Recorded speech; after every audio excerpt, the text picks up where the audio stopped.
ব্যাপারটা হয়তো বা চলে আসতেও পারে, কারণ তাদের সামনে যে ওয়্যার হাউস, সামনে যে গ্যারেজটা রয়েছে সেই গ্যারেজটার দিকে আসলেই কিন্তু তারা জোনটা পেয়ে যাবেন। বাট আমার মনে হয় যে টিএফসি সেই ইজি ওয়েটা তাদেরকে একদমই পেতে দিবেন না। দেখা যাক কি হয়, টিএফসি কি পারবে রেক্স হান্টার আজকে কি জ্বলে উঠতে।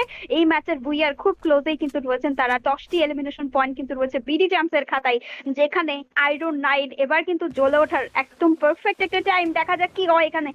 এখনো কিন্তু অল্প এই জোনের কাপড় রয়েছেন এই উডেন হাউসে, সেখান থেকে কিন্তু চেষ্টা করছেন ওয়ালের ইউজ কিন্তু করতে হবে। এন্ট্রি নিচ্ছেন বিডি চ্যাম্পস, এই মুহূর্তে কিন্তু লাস্ট ম্যাচের লাস্ট বুইয়ার একটা মোমেন্ট কিন্তু তাদের হাতছানি দিচ্ছে।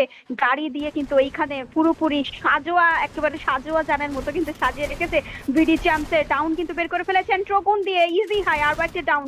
পুরো মাইনে কিন্তু দেখতে পাচ্ছি mine are mine, mine are mine. BD champs নাইমের উপরে কিন্তু ভরসা করে এখনো রয়েছেন, সেটাও সম্ভব হলো না। পেছন থেকে